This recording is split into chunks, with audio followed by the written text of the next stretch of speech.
Hello दोस्तों, स्वागत है आप सभी का आपके अपने YouTube चैनल श्री रघुवर क्लासेज में। दोस्तों मैं यहाँ पर कुछ प्रॉब्लम की वजह से आपको क्लास नहीं दे पाया हूँ, उसके लिए मैं आपसे क्षमा चाहता हूँ। मैंने 2 ही 3 अभी तक क्लासेज अपलोड की हैं और मैं आपको पूरी तरह से प्रॉपर क्लास देने की कोशिश करूँगा। तो यहाँ पर आज मैं आपके लिए नंबर सिस्टम का एक प्यारा सा पार्ट लेकर आया हूँ यूनिट डिजिट का। आपने आज से पहले कहाँ पर यूनिट डिजिट पढ़ा था और कैसे पढ़ा था मुझे नहीं पता है। अगर आपने आज मेरे पूरे वीडियो को पूरी ईमानदारी और शिद्दत के साथ विदाउट स्किप के देख लिया ना, तो यूनिट डिजिट इसके बाद आपको कहीं और पढ़ने की ज़रूरत भी नहीं पड़ेगी।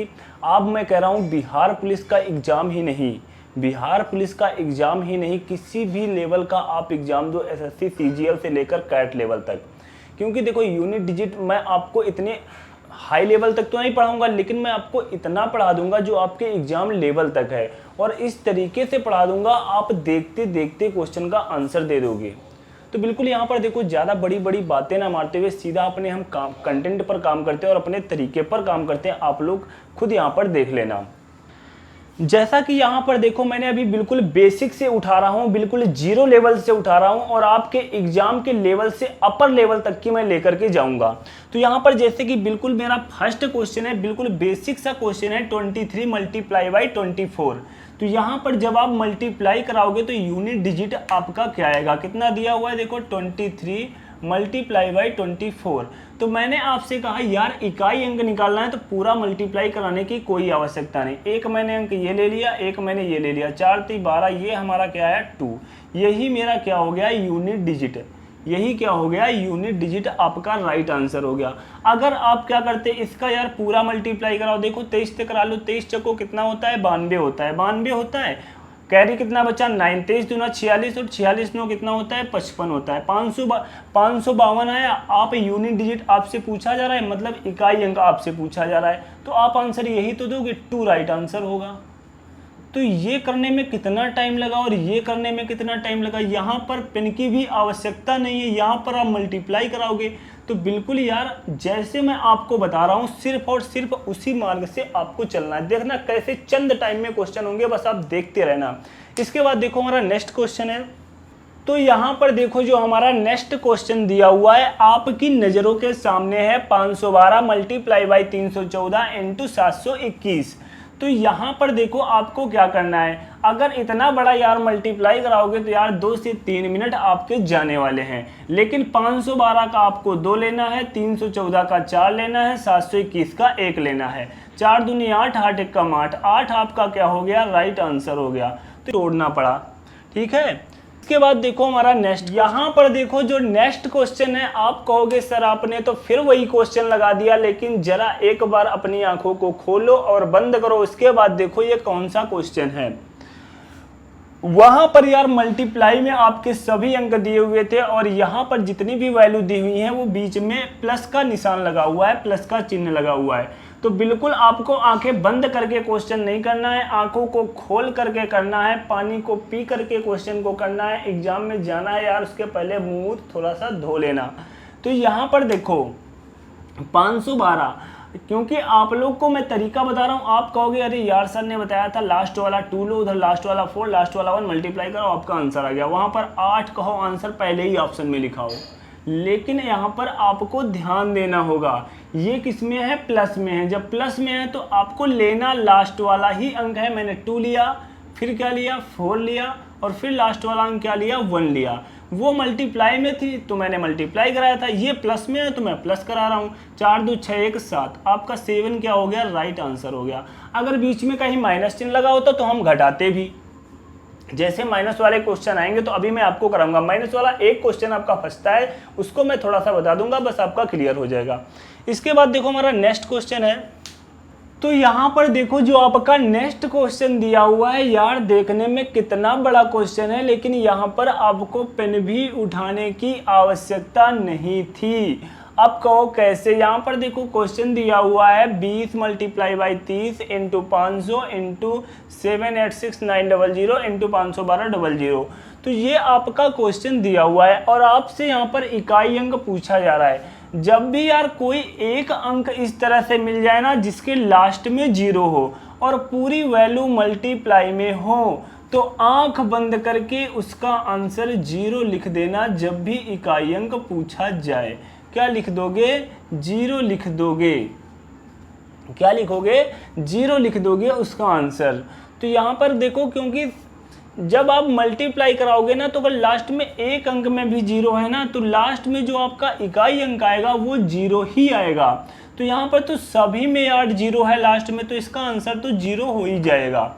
तो मैं आपसे बता रहा हूँ, किसी भी अगर एक अंक में लास्ट में 0 है तो आप मल्टीप्लाई जब कराओगे और प्रत्येक यहाँ पर वैल्यू के बीच में अगर मल्टीप्लाई है तो उस क्वेश्चन का आंसर आंख बंद करके 0 लगा देना। इसके बाद देखो हमारा नेक्स्ट क्वेश्चन है। तो यहाँ पर देखो जो आपका क्वेश्चन दिया हुआ है, कितना बड़ा क्वेश्चन दिया हुआ है, जबकि क्वेश्चन में कुछ है ही नहीं। तो यहाँ पर जब भी यार इस टाइप का क्वेश्चन आए, आपको क्या मतलब है, केवल इकाई अंक से। तो इकाई अंक निकालने के लिए आपको क्या करना है, 49,237 का केवल 7 ले लोगे। इसके बाद 39,95 का 5 ले लोगे। इसके बाद यहाँ पर देखो 738 का 8 ले लोगे, और इसके बाद 83 का 3, और इसके बाद यहाँ पर आपका 9।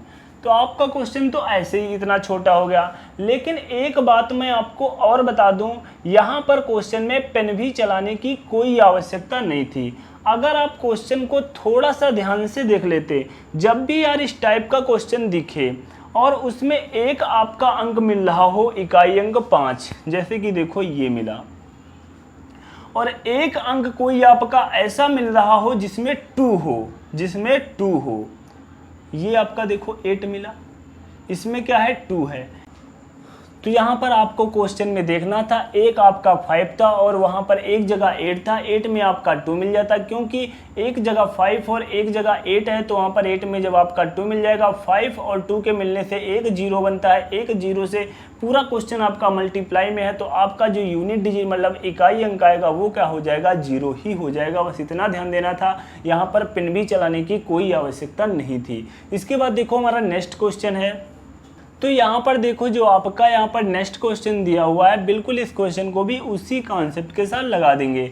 जैसे कि यहाँ पर देखो कहीं लास्ट में आपका 5 और 2 तो नहीं मिला, तो इस क्वेश्चन में ऐसा है नहीं, तो बिल्कुल भी वो तरीका यहाँ पर 0 आपका यूनिट डिजिट नहीं आएगा। यहाँ पर देखो 3 है, केवल आपको लास्ट वाला हर वैल्यू का अंक लेना है। 3 है, और आपका क्या है 8 है, और आपका क्या है 7 है, और आपका क्या है 6 है। तो यहाँ पर देखो अब इन सभी का भी आपको मल्टीप्लाई नहीं कराना है।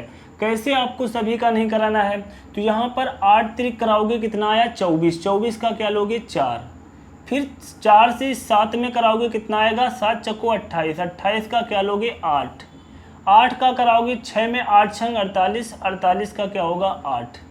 तो आपका जो इकाई अंक हो जाएगा वो 8 आपका राइट आंसर हो जाएगा, 8 आपका क्या हो जाएगा राइट आंसर हो जाएगा। इस तरीके से आपको क्वेश्चन को सॉल्व करना है। इसके बाद देखो हमारा नेक्स्ट क्वेश्चन है। तो यहाँ पर देखो जो आपका नेक्स्ट क्वेश्चन दिया हुआ है, जो मैंने पीछे आपको एक बात बताई थी, अगर मेरी एक एक बात को पूरे ध्यान से आप लोग सुन रहे हो तो यहाँ पर बिल्कुल आपका क्वेश्चन चंद टाइम में हो जाएगा, देखते ही देखते। जैसे कि आपका क्वेश्चन दिया हुआ है 81 गुणित 82 गुणित 83 और यहाँ पर गुणित 89 डॉट डॉट डॉट 89 दिया हुआ है। तो यहाँ पर आपसे इकाई अंक देखो पूछा गया है। तो यहाँ पर आपको क्या करना है, आप कहोगे कि सर आपने बताया था लास्ट वाला अंक ले लेना, तो 1 multiply by 2 multiply by 3 multiply by 4 multiply by 5 dot dot dot, इसी तरीके से आप मल्टीप्लाई बाई तक 9 तक की ले लोगे।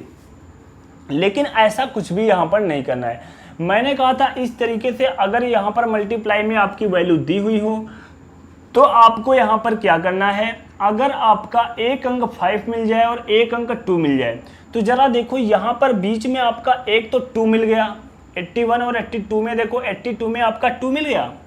आगे इसी तरीके से डॉट डॉट जब जाओगे तो 85 भी आपका मिलेगा, 85 का 5 लोगे आप, मल्टीप्लाई कराओगे 10 आएगा।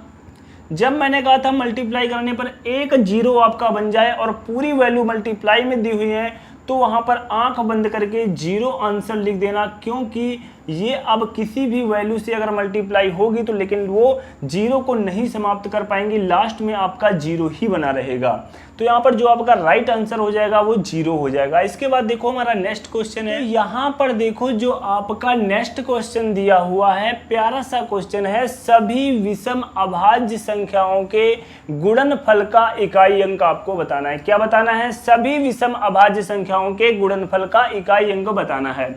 तो आपको विषम अभाज्य संख्याएं, पहली बात तो पता होनी चाहिए कि हमारी विषम अभाज्य संख्याएं कौन सी होती हैं। अगर मैं आपसे पूछूं सबसे छोटी अभाज्य संख्या कौन सी होती है, तो वो आप कहोगे 2। यही यहाँ पर राइट आंसर होता है। ये बात आपको पता होनी चाहिए। कई बार एग्जाम में डायरेक्ट यहाँ से क्वेश्चन पुट कर दिया जाता है, सबसे छोटी अभाज्य संख्या कौन सी होती है, तो 2। उसके बाद यहाँ पर देखो आपसे कहा गया है सभी विषम अभाज्य संख्याएं। तो सभी विषम अभाज्य संख्याएं, अब देखो यहाँ पर 1 तो होगी नहीं क्योंकि सबसे छोटी तो 2 ही होती है। तो इसके बाद विषम अभाज्य संख्या आपकी कौन हो गई? 3 हो गई। उसके बाद 5 हो गई। इसके बाद 7 हो गई। इसके बाद यहाँ पर 9 नहीं लेंगे क्योंकि विषम भी हो और अभाज्य हो। 11 हो गई, 13 हो गई, 17 हो गई। आप कहोगे यहाँ पर कहा गया है सभी विषम अभाज्य संख्याओं का। क्या आप लिख सकते हो यार सभी विषम अभाज्य संख्याएं? नहीं लिख सकते हो ना, तो क्वेश्चन में जरूर कुछ ना कुछ यार ट्विस्ट होगा। वो क्या है जरा देखो। जब भी यार इस टाइप का क्वेश्चन आ जाए, कैसा, जैसे कि यहाँ पर दिया हुआ है विषम संख्याएं हो, क्योंकि यहाँ पर अगर कोई भी संख्या सम होती ना तो उसमें हमें 2 मिल जाता, 2 मिल जाता, एक 5 मिल जाता, 2 और 5 मिलके 0 बना देते, तो क्वेश्चन का आंसर क्या हो जाता? 0। लेकिन यहाँ पर अब कहीं पर बीच में 2 नहीं आने वाला है। जब भी यार इस टाइप का क्वेश्चन मिल जाए बीच में कहीं 2 नहीं आने वाला है, तो यहाँ पर आपकी एक वैल्यू पकड़ में आ जाती है, वो क्या है? 5। अगर सभी विषम संख्याएं हैं, क्योंकि ये देखो विषम तो सब ऑलरेडी हैं ही और इसके बाद अभाज्य भी हैं, तो यहाँ पर जब आप इनका मल्टीप्लाई कराओगे तो यहाँ पर क्या आएगा? एक बार अगर आपका 5 मिल गया ना तो ये पीछा नहीं छोड़ता है, तो ये हर इकाई अंक में 5 ही रहेगा। अगर आपको विश्वास नहीं है तो मैं आपको प्रूव्ड करके भी दिखा दूं।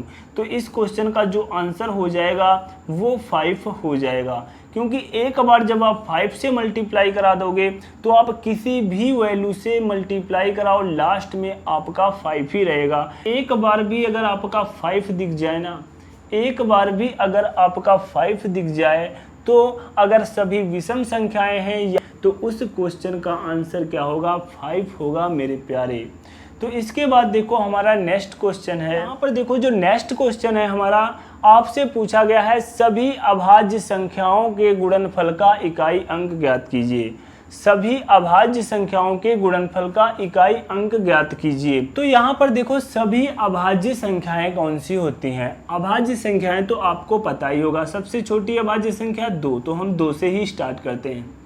2 ले लिया, 3 ले लिया, 5 ले लिया, 7 ले लिया, 11, 13, 17, 19 डॉट डॉट डॉट डॉट बहुत सी होती हैं हमारी अभाज्य संख्याएं। तो इन अभाज्य संख्याओं का अगर हम गुणा कराने लगे ना तो हमारे कई जन्म बीत जाएंगे, फिर भी हम नहीं करा पाएंगे। तो यहाँ पर यार इस क्वेश्चन को देखो हम कैसे सॉल्व करेंगे। तो यहाँ पर ऐसे तो आप देखोगे ना तो आपका क्वेश्चन बहुत ही बड़ा दिखाई देगा, यार कैसे हम मल्टीप्लाई कराएं और कैसे निकालें।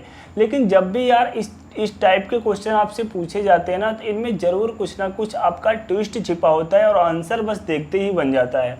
वो कैसे?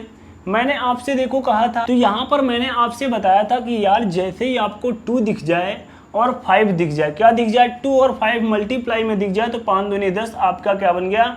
एक 0 बन गया। अब इसमें आप किसी भी नंबर से मल्टीप्लाई करा लो तो आपका इकाई अंक क्या रहने वाला है? 0 ही रहने वाला है। तो इस क्वेश्चन का आंसर ऐसे ही विदाउट पेन एंड पेपर के हो जाता अगर आपको यहाँ पर थोड़ा सा पता था, क्योंकि सभी अभाज्य संख्याएं तुरंत आपके दिमाग में आना चाहिए। सभी अभाज्य संख्याएं, एक अंक वहाँ पर 2 भी मिलेगा, एक अंक आपका 5 भी मिलेगा, तो आपका 10 बन जाएगा। 10 से यार हमारा 0 आ जाएगा, तो पूरे क्वेश्चन का जो इकाई अंक हो जाएगा वो 0 ही हो जाएगा, इसलिए 0 हमारा क्या हो जाएगा? राइट आंसर हो जाएगा। तो मेरी यहाँ पर आज की यह क्लास कैसी लगी नीचे कमेंट बॉक्स में छाप के अवश्य बताना, और अभी तक हमारे यूट्यूब चैनल श्री रघुवर क्लासेज को सब्सक्राइब सब्सक्राइब नहीं किया है तो यार सब्सक्राइब कर लेना, बेल आइकन पे ऑल पे जाकर के प्रेस कर लेना, जिससे किसी भी प्रकार की कोई नई वीडियो अपलोड करूँ ना यार तो उसकी नोटिफिकेशन आपको तुरंत मिल सके। Thanks to all of you.